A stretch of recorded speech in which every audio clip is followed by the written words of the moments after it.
Johnny Picante here again. Going to be showing you guys another magic trick tutorial. Get your deck of cards ready, guys. We're rolling into it. Alright, you're going to need a deck of cards and at least one spectator for this. At least, you know, when you're done practicing it, go find somebody to do this on. Have them pick 12 random cards from the deck. After they've got their 12, have them pick one of these cards at random. We're just going to go for that one for us. That is the 2 of spades. It's really easy to remember, actually. Alright, now get a pinky break here, just so that there is obvious space in between the first card and the third card, because their card is going to be second. Put it in there. Practice that a little so it looks more natural from the front. You'd be like, oh, you're going to put your card right here. That was actually pretty good. That's right there second, see?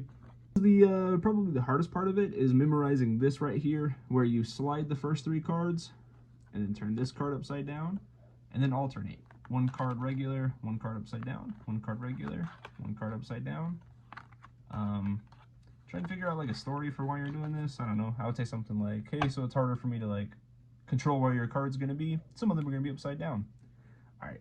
And a really cool part of this trick is you can now hand this over to anybody. You can have them cut the cards as long as they're doing a very clean cut. You need to watch and make sure that they're not trying to mess up your magic trick. Then cut these cards as much as they want. They can also take the top 2 cards, turn them upside down. They can do that as much as they want as well.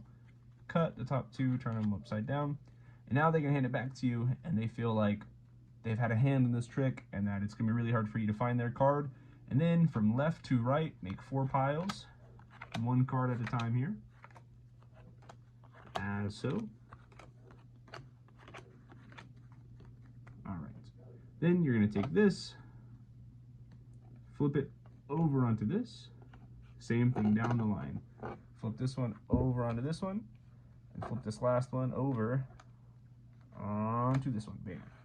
And you'll notice that there's something crazy about this. All these cards are face up except 1 card. What the heck? What's that card? Their card.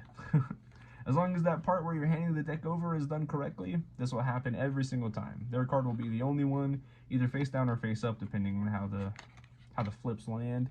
Sometimes their cards face up and they're already like, well, what the hell? They see it, you know. If you like this one, if you want to see more, if you have questions as well, leave a comment down below. And as always, I'm not editing that out either. And as always, catch you later.